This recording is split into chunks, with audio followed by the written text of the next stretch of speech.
Pika, stop nagging me. Come on. I'm like, I just got back. We're watching football all morning long. I've had. It's Sunday afternoon. I don't know. Pull up a chair and grab a cup of whatever it is you're shoving under your nose today. Pal. Friend. Tough guy. Sizzle chest. Chowder head. Turkey pockets! However you identify in the grand spectrum of humanity and on Earth and beyond. Welcome to the Comics Coffee Table. It's the Sunday review show. Do. It's right. And have we got a show for you today? For ourselves, basically. We're taking a break together. We are...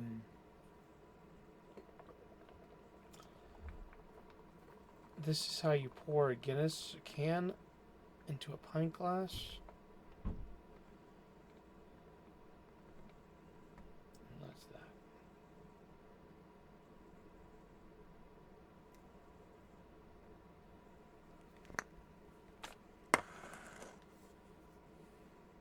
And let it settle. Put it down. Come back to that in a few minutes.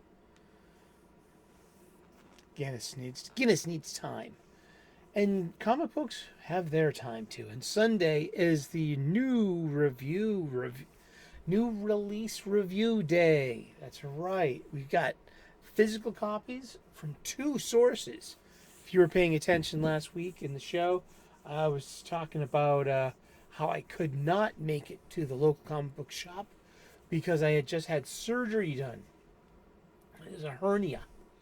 And I'm very happy and pleased to be healing and having time to heal. And it's great.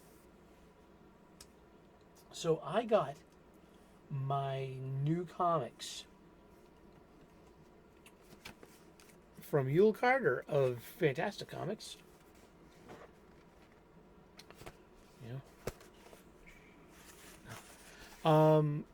On Wednesday morning, when the day I went, I was well enough. 8 days after my surgery, I didn't walk to the village square a mile and a quarter away. I waited for the bus. That's fine. You know, it didn't aggravate anything. But I was well enough that I got up to the local comic book shop today, and I gotta spend money too. I mean, not today. I mean, on Wednesday. But I gotta spend some money there at the local comic book shop because I needed supplies. They were on the list. I spent over $80 at the comic book shop this past week, and I only got a few new releases because of what we like to play here in the show. What's in the bag? What's in the bag? The ubiquitous flat of new releases. What's that? Well, it's on the list. We've been talking about it all this time.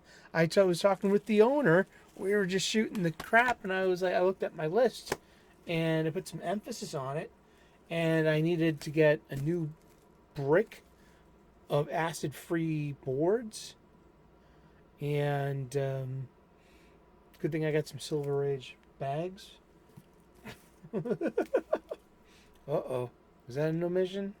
I hope everything fits. And yeah, $15 for 100 of these. These are the supplies I buy. I buy my supplies at the local comic book shop. I do not buy my supplies on my online supply chain because, I need to be spending my money at my local comic book shop. So, for $39.99, 50 Mylars. And there you go. It's $6.99 for 100 polypropylenes. But these are the archival grade. So between these two, listen, spend your money at your local comic book shop. Yeah, this is 40, 55. This is like $55 worth of comic book supplies. I'm not putting everything in these Mylars. I'm going to just find the best of the best. You're the best around. Nothing to the end to hold you around. Thank you, Pika.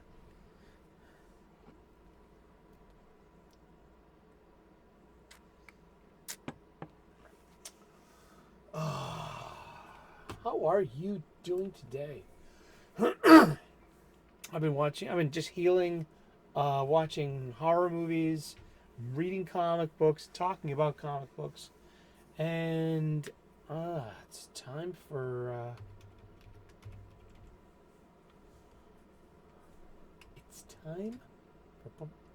for not football Sunday. Yeah, it's been football Sunday. I like watching football. I really do. We were playing in Wii. Isn't that presumptuous?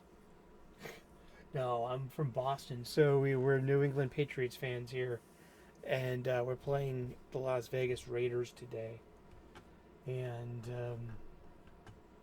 having fun. Yeah. So yeah, I bought some. Okay, we're gonna play What's in the Bag first, and then talk about what's in the box. What did I buy? What's in the bag?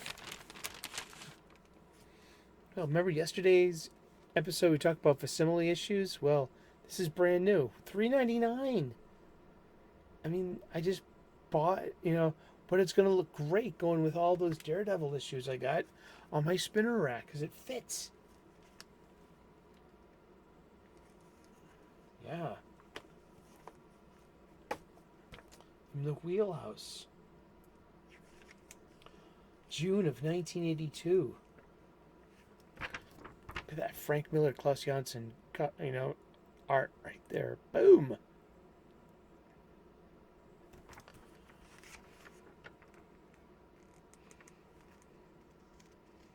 It's Roger McKenzie and Frank Miller and Klaus Janson. Klaus did the colors as well.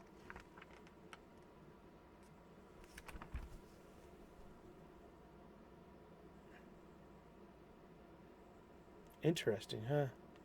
And look, bubblegum.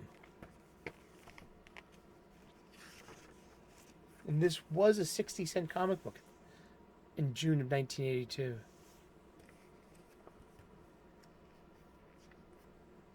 There's just like panel placement, pacing, storytelling, lots of blah blah blah. There are a lot. Look at all the prose in that panels, and it's a lot of story. And then we get the Punisher too. Look, it's classic Punisher, and there's still how to still make money off classic Punisher, while all the time redoing it. But this has a spot on my spinner rack with its contemporaries. Their originals. I have. I'm still looking for Daredevil 174. It's a key issue because it's the first appearance of the Hand, but it's also part one of a 3-part story that I have in 175 and 176. So those were like when I started buying. So just yeah. I was a Daredevil reader monthly for a while. Once in my life when I was a kid. I got this one. Tales from the Cave. It's from Mad Cave Comics. It's like a sampler. And it was for $5.99. It's pretty good. Came out last week. I'm happy that I got it. It was the last copy on the shelf.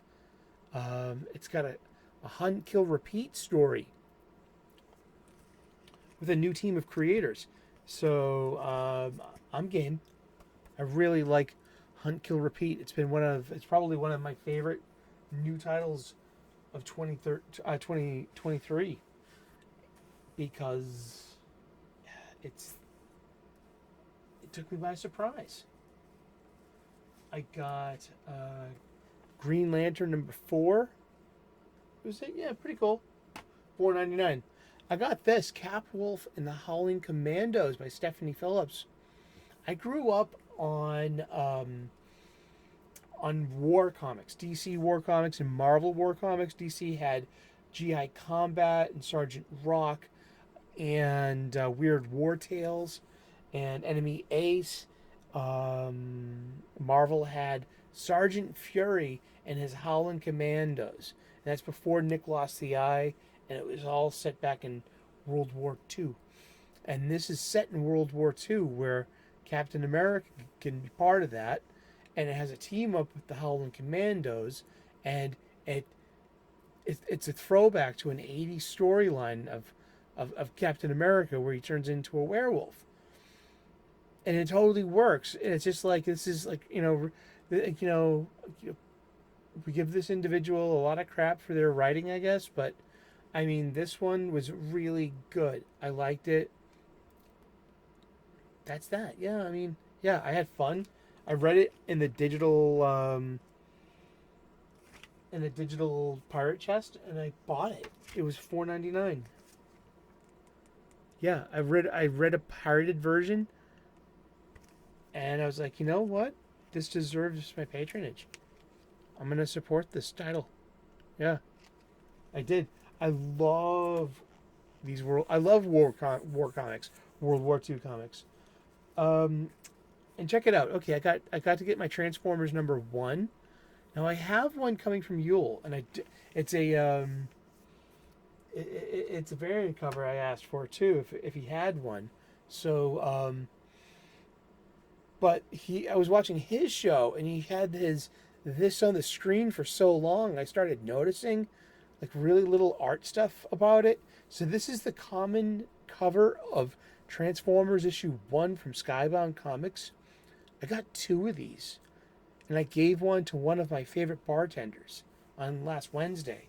Sometimes I go after work, I get my comic books, and then there's an Irish pub, and I sit down and I read my Irish.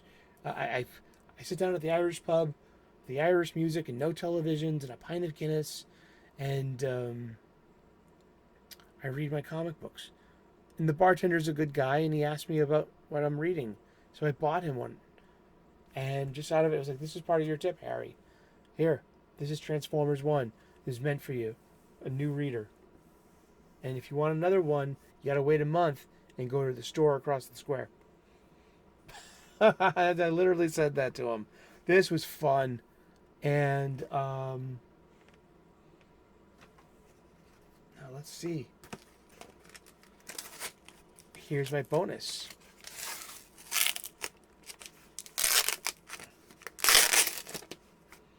And a very properly packaged Gemini mailer.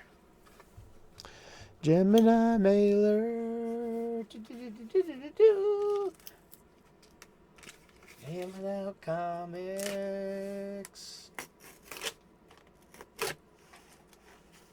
Always cut away from yourself. I'm using a pair of scissors. It's just tape. It's just tape. Remember, it's just tape. You don't have to.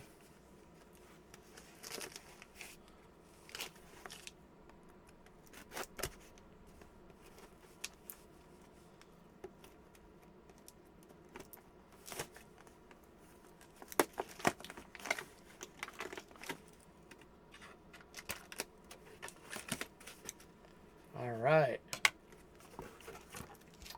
You can open the box.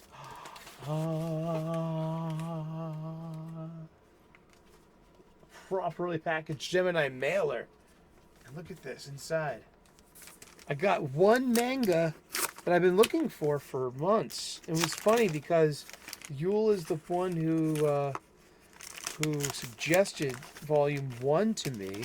And on the same episode of Thinking Critical, Carrie from Nerdy Girl Creates is on, and she had the same suggestion. It was Crazy Food Truck.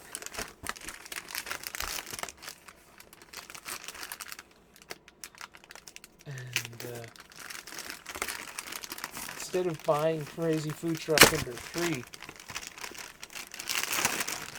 from the online supply chain, I gave the business to a local comic book shop instead. Here we go. Talk about format.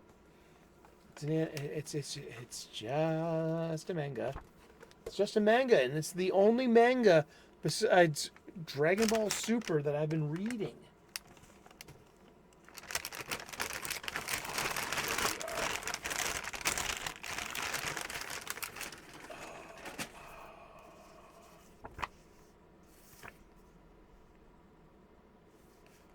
Is this a second printing? Can we tell? No, this is the first printing. All right, good. Rare Flavors. I've been talking about this for a couple of weeks now, and Yule had a copy, and he sold it to me. And it's a first printing. And this is good stuff. I love the color palette in this. I love the story told in this. To find the Fabio Moon variant cover for this. I heard this is going to a third printing. Good. Good for Boom. Good for Ram the 5th. Ram V. You know? We talk about him. He writes The Vigil and Detective Comics for DC Comics. He's done a lot of Swamp Thing.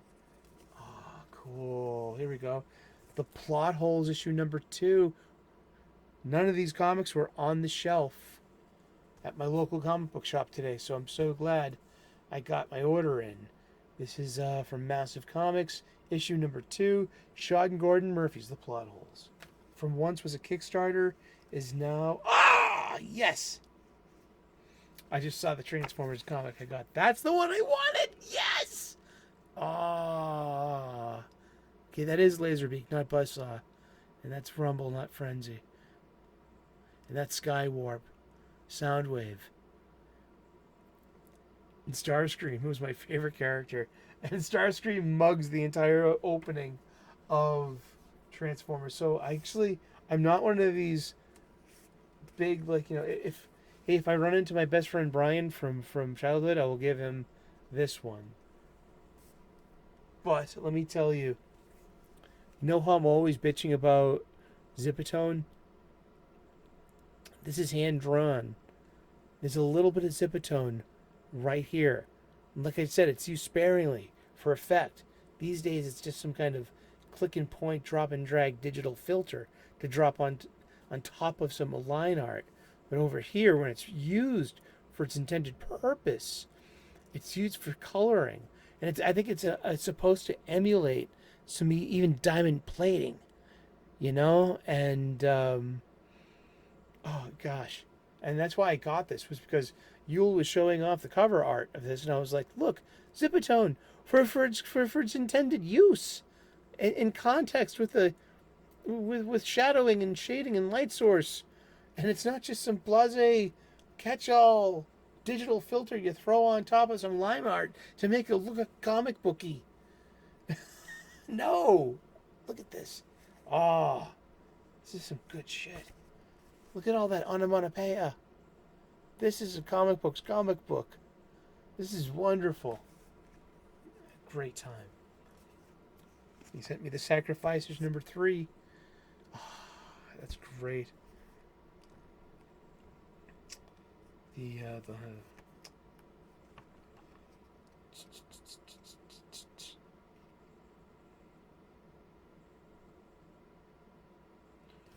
Weird Science Jim is in the Jim Warner is in the letters page of the Sacrificers and helped named it too.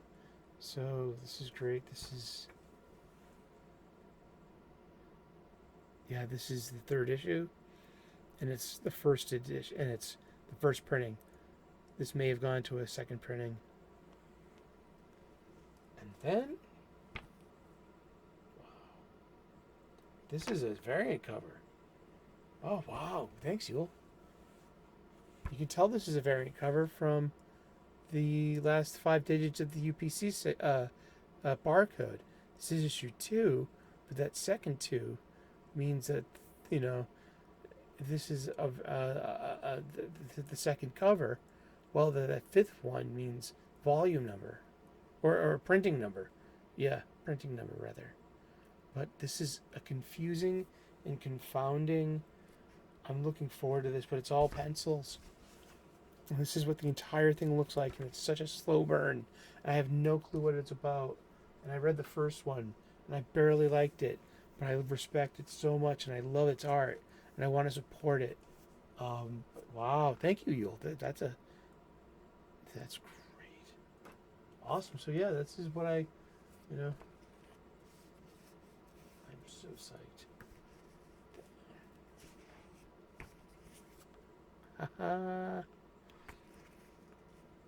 And a reader copy, because I'm gonna read it. I'm gonna read this one a few more times. It was that much fun. It really was. Oh, what a good comic book week. Cool. So here what we got in 2 weeks. Try not to buy bad comics, but sometimes it happens. That's just the chance you take. Ain't that cool? I've been looking forward to this one because it's 3 of 3, and it's over, so it's a complete story. Will they go back? Who knows? They don't have to. Mangas are a bit more self-standing and stuff. But Sacrificers 3, The Sickness number 2, Transformers number 1, 2 copies, one with that. Oh, that's the Star Scream I wanted. Thank you, Yule. They got the Plot Holes by Sean Gordon Murphy, Rare Flavors by Ram V and Felipe Andrade, Capwolf and the Howling Commandos, Green Lantern number 4, Tales from the Cave, from Mad Cave. No issue number, it's just a special. So does it have an issue number in the back here? Well, I guess it would be on the UPC scan. And this.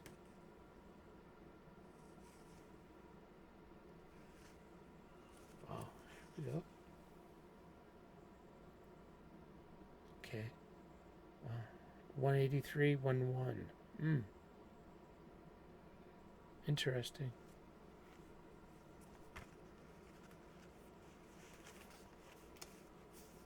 Well,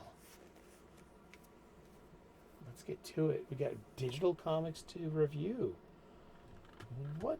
A lot less DC comics. I mean, Batman and Robin number 2 by Joshua Williamson and Simone DeMeo once again just keeps hitting me in the face with the color purple. I don't like it. I mean, just Chris Samney covers for the Mark Waid, Manuela Lupacino, Teen Titans, World's Finest.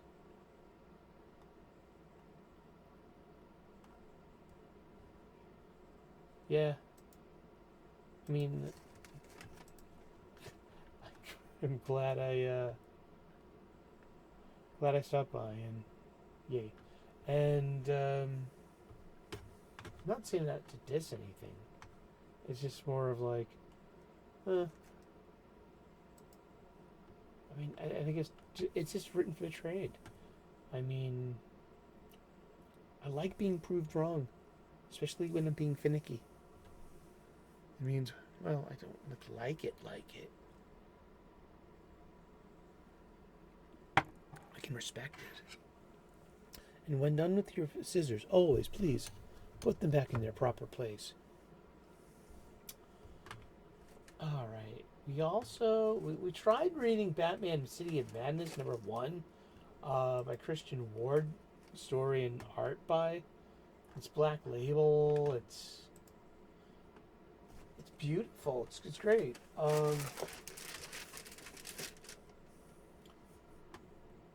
Yeah. Okay. I started reading it. I kind of got bored with it, and I put it down. But I know I'm gonna come back to it. And it came out this week, so maybe I'll have better things to say about it next week. And I'll hold off on any comments of Batman City of Madness #1, 46 pages. But the Black Label, that prestige format, you know, it's Black Label. That means, it's Black Label. Yeah. There's some manga stuff called Joker 1 Operation Joker. I haven't been looking at that. I've been kind of, yeah. Joker doesn't interest me. Maybe this is the proof of the pudding on the plate. Then there's Wesley Dodds' The Sandman, #1. Now it's written by Robert Venditti, and it's got art by Riley Rossmo. And neither disappoint or fail to disappoint. I mean, I think the art is pretty good, but then to be in this 1940 of a golden age of this specific Earth Prime iteration. So it's not like this is this is not the golden age of DC Comics. It cannot retell that story. All it does is offer an iteration of the original. And that's, after every crisis, you have this shaking off of the rug, this grand rug of continuity. And sometimes the rug gets bunched up in places, and sometimes there's a stain on this part of the rug, or maybe even a cigarette burn, or a wine stain, or even a blood stain, or who knows. It's just an old rug, and it's a beautiful rug, and it's a family heirloom, and it still looks great. It really ties the room together. And sometimes you just need to shake the rug off and clean it. And that rug is our DC universe. So this iteration of Tim Drake, this iteration of Alan Scott, I mean, I think there are stories to be told, especially for Alan Scott. I mean, I think of, do you know the name Cassandra Peterson? You might know her as her TV and movie personality, Elvira, Mistress of the Dark. She's 72 years old, and I grew up with the biggest crush on her. Beautiful, cheesecakey, male gazy, and being a Hollywood actress in the 70s and 80s, she received her most undue level of attention from different sources and inappropriate times, places, and whatnot. But she was married, and she had a daughter, and they were married for 20 years. But when she 20 years ago, or when she turned 50, she realized who she was. She was gay, and she's been in the same relationship apparently with the same woman that she kind of left her husband for. But it's like, I've heard this story before, like this Alan Scott story. It's got a plausibleness to it, but also it's like you can't totally change the past. The past was the past. It just is. And this is iteration. And it came from a direct kind of source. I mean, it happened in the New 52, Earth 2. We have a new Alan Scott. And that Alan Scott was gay. But he was also younger, too. So it wasn't this golden age classic Alan Scott. So after Rebirth and after Doomsday Clock, but with the need for authentic and representation, and people are very sensitive about this subject. I mean, I've seen the most apoplectic and toxic, things about Tim Drake and about Bobby Drake, and it's like, I have no idea what to say about that. But maybe, I don't know. Just as long as there's just good stories, I don't care. But this Riley Rossmo art has a lot of those Zipatone digital filters, and now also what looks to be like hatching as a filter. So it's not actual brush strokes. It's just like it's like, it would have been blank before that, like more of like just like open line art. And it's just like, that's well, but again, like, is this a steak or is this a Big Mac? There we go. I mean, sometimes we just have to get some perspective and be like, hey,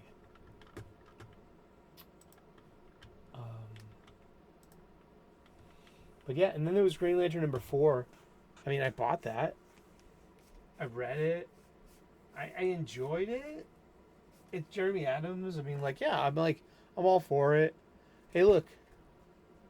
There's a digital collectible card game. Video game ad? You could maybe talk me into that? Yeah. So my big joke is like, this is Alan Scott back in the golden age, like the 1940s, 1950s, and so it's probably gonna tell the story of a closeted gay man in those times. And I bet you the Russian Red Lantern is gonna be his boyfriend, something like that. I mean, there's gonna be some CW level, melodrama going. It's sure. And they've made, Jay Garrick a dad. And yeah, so these are the other golden age, books coming out. Yeah. I usually love Alan Scott, Green Lantern stories, who he's sleeping with. It's been, doesn't, as long as they're happy together. Gee, I mean, look, it's none of my business. Yeah, those are DC comics this week. I mean, I started reading Teen Titans World's Finest, number 4. I'll finish it later. It bores me, and it's not. I'm not saying that, not slagging the creators. I like Mark Waid, and I like the other and the writer. I mean, I'll come back to it. It's just more of like, I don't know. It's new release day, review, and it's like, we gotta talk about comic books, but we can't, let it get to us. And don't let comic books get to you either. I mean, it's okay to get fired up about stuff, but yeah, as Bob Ross said, beat the devil out of that. Just like, he took the brush and put it in the water thing, or the thinner, and then he was just like, we're gonna beat the devil out of it.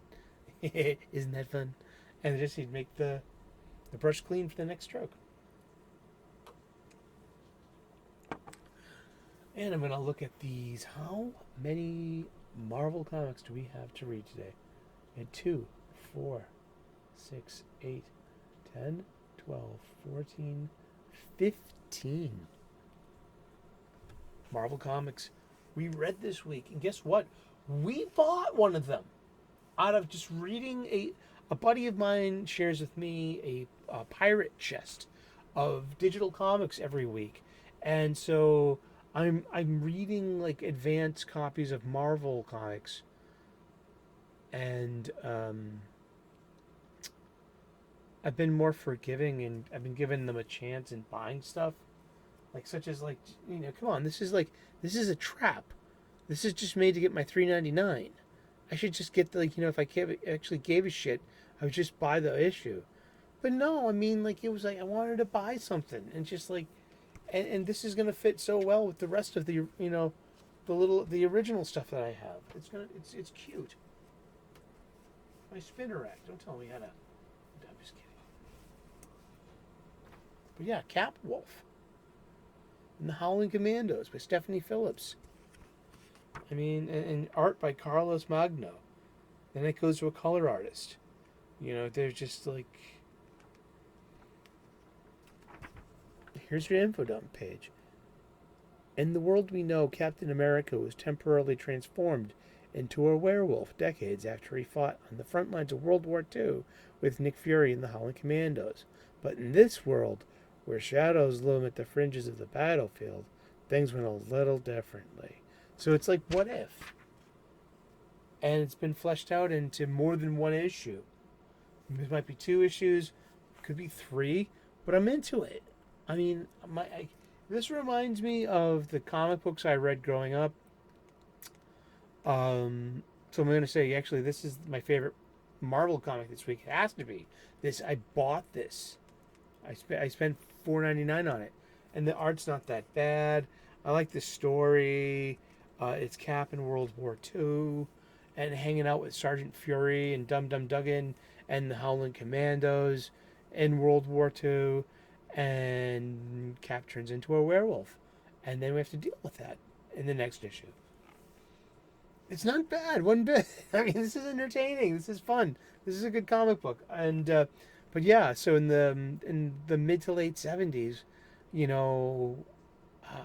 just my uncle had so many of these war comics of that time in the Bronze Age, like Haunted Tank, GI Combat, Sergeant Rock, and Easy Company, Sergeant Fury, and his Howling Commandos.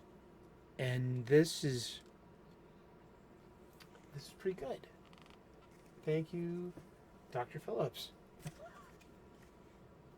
I know you get a lot of shit from my side of the fandom, and if you make that was just cheers.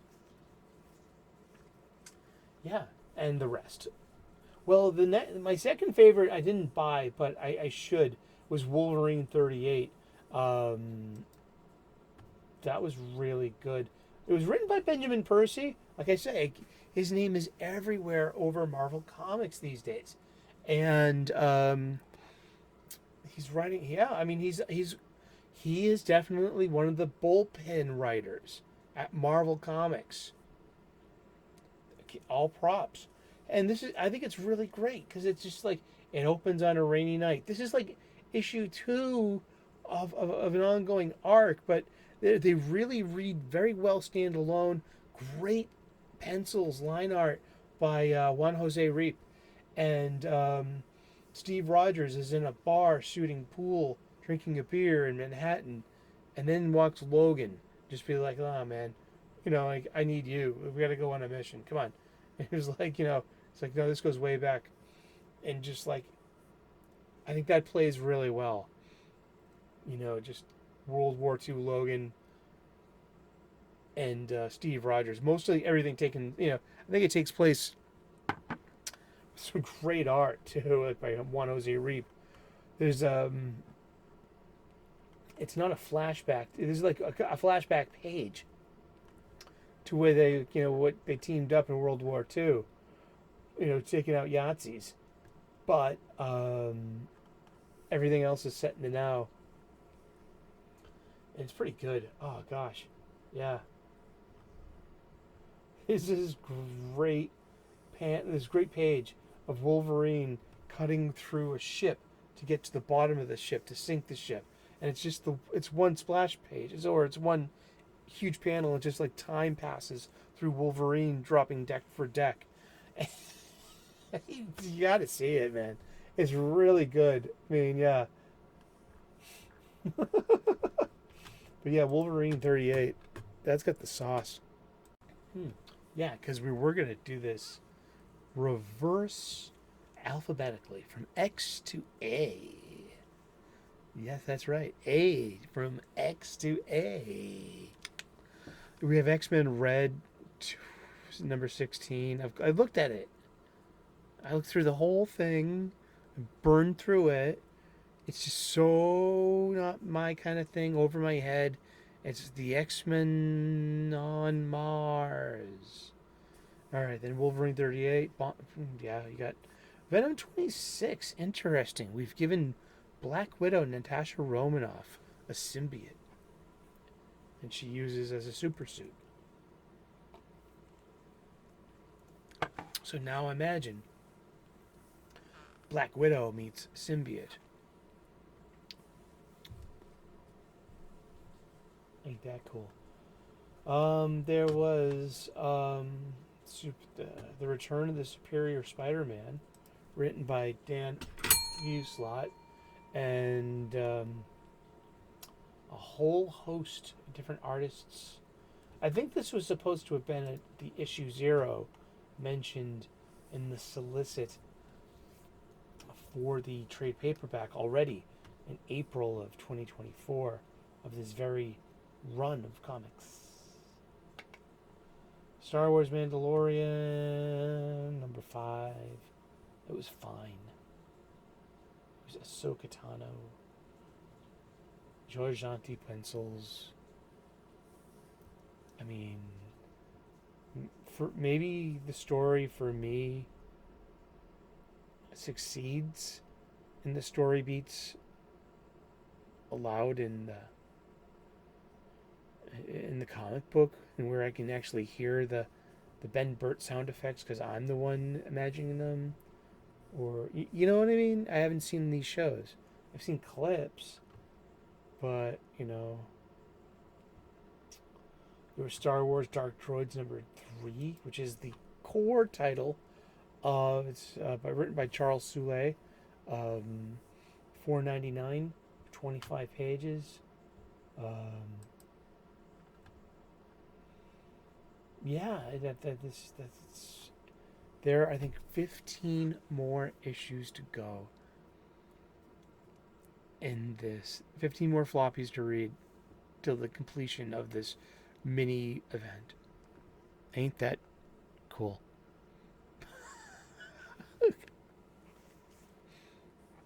Indeed. Moon Knight, City of the Dead, number 4. At least it has a penciler and an inker.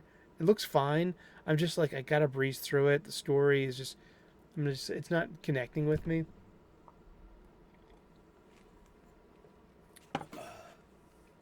Silver Surfer Rebirth, number 2, was amazing. Written by Ron Mars, art by Ron Lim, and inks by Don Ho. Pencils by Ron Lim, inks by Don Ho. Good story. It's just flat out decent Marvel comics. Yeah, I'm there for that. I mean, that's some good stuff. Magneto number 3 by J.M. DeMatteis and Todd Knock. Yeah. Guardians of the Galaxy number 7. Not a fan. I'm not a fan of the movies to begin with, and I wasn't really. Never been into it, and it's like,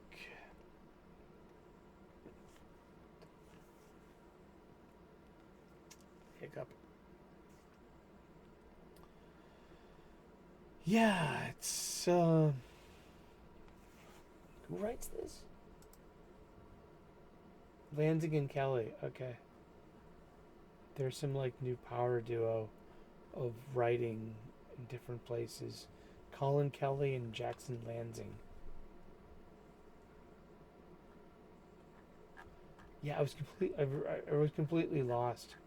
I mean, it's got Hulkling and the Asgardian. They're a married couple.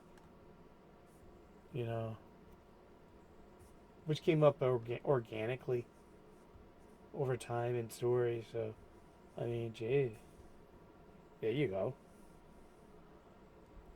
Captain Marvel in the Assault on Eden, which is some weird kind of like zero issue because it's just going to start up next month with a new number 1 written by Alyssa Yu Wong.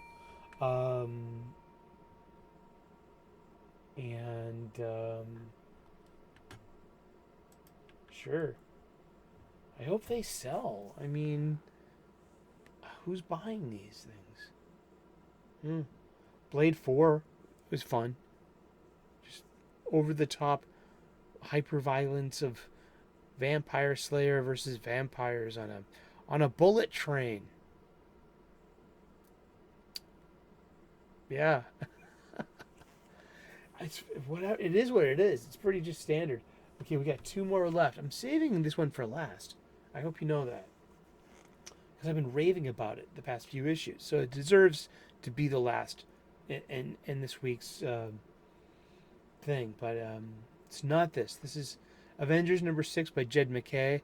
It's perfectly serviceable. It was like, this is the 6th issue. This is the end of Act 3. This is landing the story. This is the end of the trade paperback. It was written in mind between issues 1, 2, 3, 4, 5, and 6.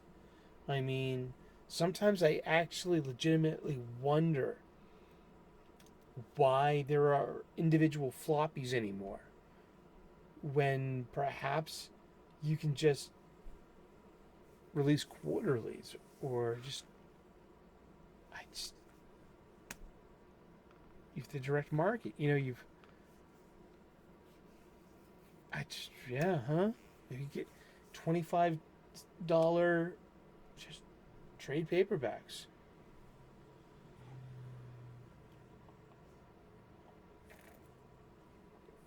I don't have answers. All I have are questions. But what's the use of just the illusion of the periodical, of the serialized story? I mean, it is what it is. How it's that's things are written for the trade, and that this is modern comics, and I sincerely think it's not dying. It'll change.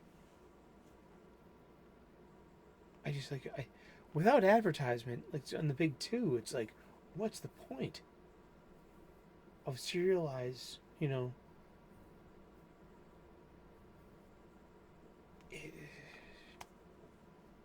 wow. I mean, just the cold water channel.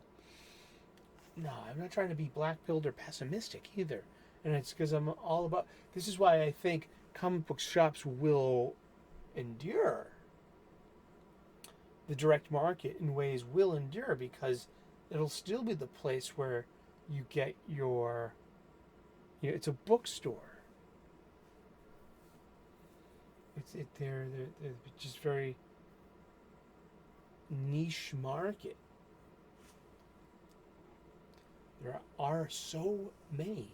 There are only so many readers. I mean, all these numbers were once transparent enough, but now that information has been taken away from the YouTubers.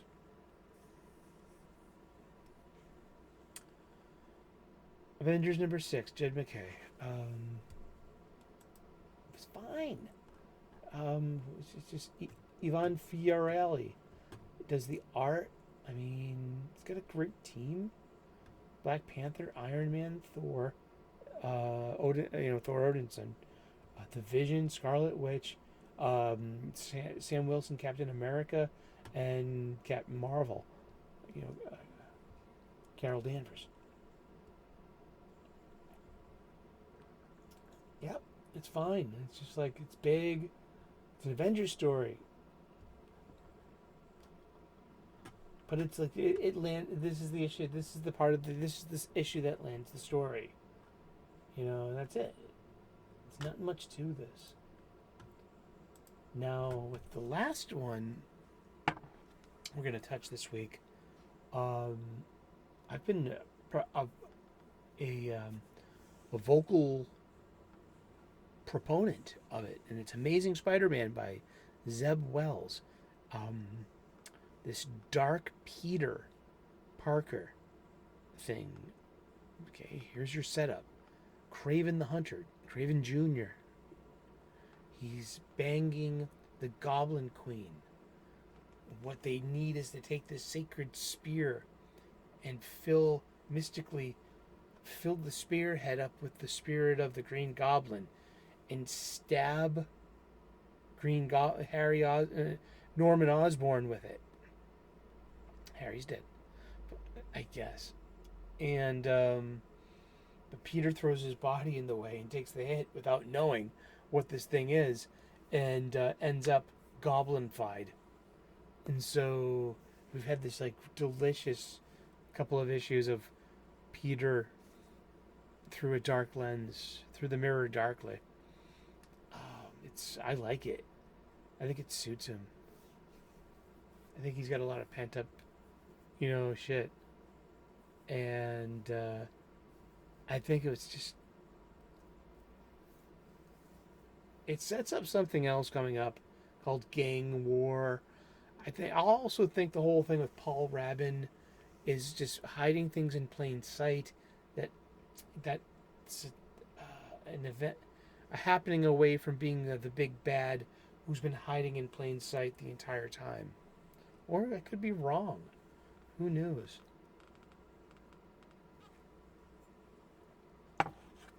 But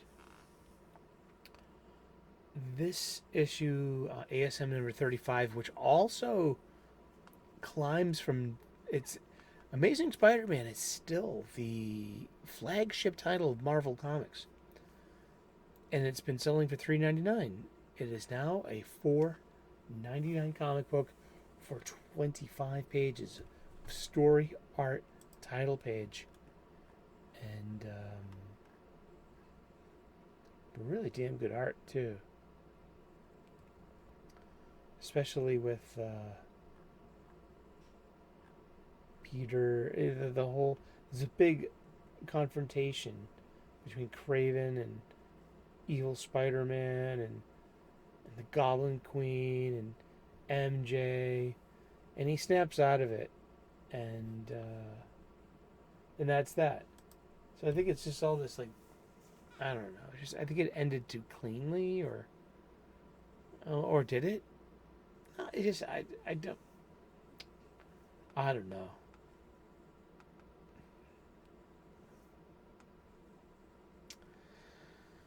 It landed flatly. That's all I know. But that's okay. I mean, it has to be some kind of, Amazing Spider-Man legitimately is Marvel Comics' flagship title. So the story has to go somewhere. Yeah, I mean, this is what happens. We like these periodicals, the serialized story. It's interesting. Well, thank you so very much. I mean, it's been a big week for floppies for me because I had to double up. I went to the comic book shop on Wednesday, but before that, I asked Yule Carter for his help. I'm always saying that, we need to go to our LCS and not just get our new releases, but spend our money on supplies there. So I did that today too. I finally got those Mylars, and they're very expensive. I mean, for 100 of these would have been $80. Wow. 100 polypiperines are $6.99. These are archive quality. We got our Mylars. We also needed a new brick of acid-free boards. Yeah.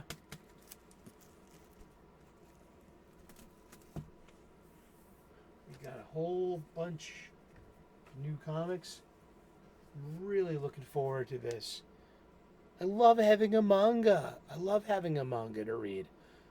This is great. Cutesy cutesy girl, grumpy old guy. He's a chef, but he is also some kind of former general or something. But it's post-apocalyptic Mad Max meets, some culinary food thing. But it's a pleasure to read. It's so much fun. It's Crazy Food Truck, and it's 3 of 3. So it's a complete tale. Take a chance on a manga. Look, final volume. Dun dun dun dun. It's fun. I'm glad I'm tuned into this, and thank you, Yule Carter, for not just selling this to me, but suggesting volume 1. So I like the whole, human comedy that, like, hey, I needed part 3, guys. Guess what? Who had it? You did. Was that a long game? Was that your? That's cool, but yeah. I mean, we got Cap Wolf and this Howling Commandos by Stephanie Phillips, who usually gets a hard time from my side of the aisle, I guess. But I like something else she wrote earlier. Look, there's What If Dark coming out, written by Marv Wolfman. What If Blade was turned into a vampire by Dracula. They just keep coming up with this stuff, huh? But yeah, back, it's World War II action. And some Nazi scientists, occultists, have unlocked the secrets of lycanthropy and unleashed it upon the Allied troops.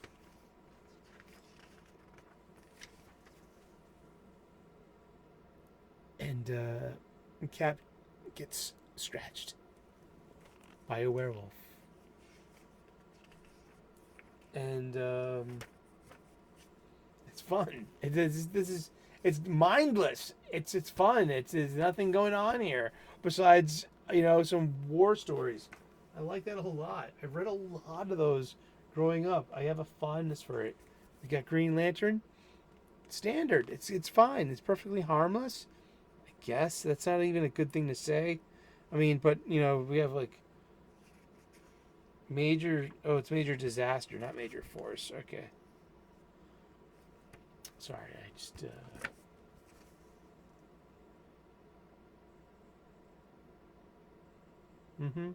It's the new 5-part story for World's Finest, written by Mark Waid himself, Kingdom Come. I don't know if I need to revisit that world. It's a little, I don't know. There's a backup feature, but if your layouts, that's some kind of circa 1986 Soviet look. Like, it's socialist, communist thing. Oh, bro, it's socialist. USSR, United Socialist Soviet Republic, socialists, not communists. There are really nice lines on this Flash stuff. Extra pages too, or previews. Yeah, we got this facsimile. This is great. It's gonna look great on my spinner rack. Got Sacrificers 3. I'm loving it. I've got all 3 issues. This is a really good book. The Sickness number 2. This is just, it's eerie, weird Stephen King kind of story, but it's all traditional, just pencils.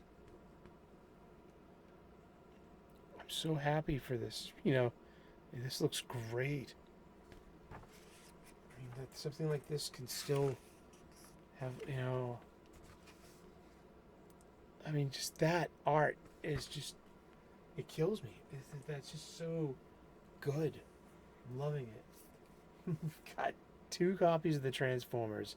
I'm so thank you, Yule, for that is the one that like I love this. Thanks, man. And I got a spare copy. Hopefully I get to give that to someone I love. I got rare flavors, the plot holes.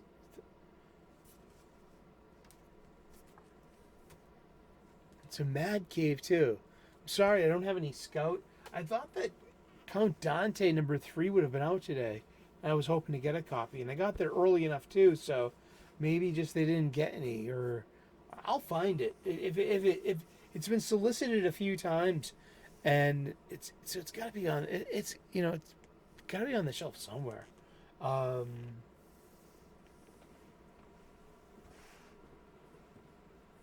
Oops.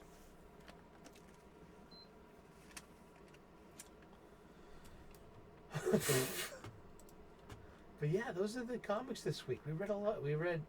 There's 15 Marvel comics, at least 6 different DC comics, and then there was a whole bunch of other ones too. But like Transformers 1 was really fun. It was special.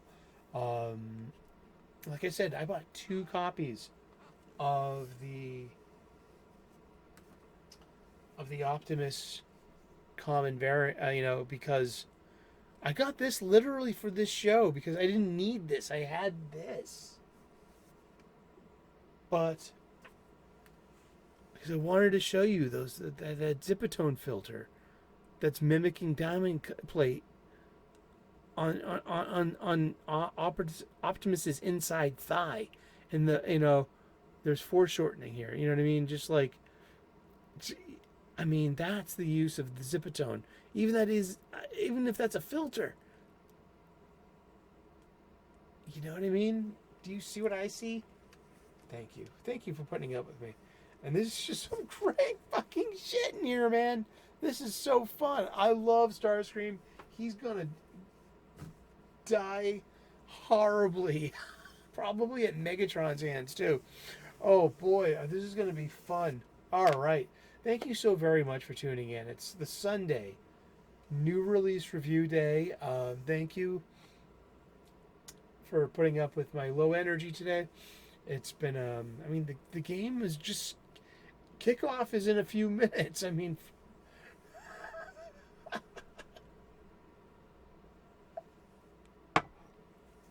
enjoy your weekend. God bless.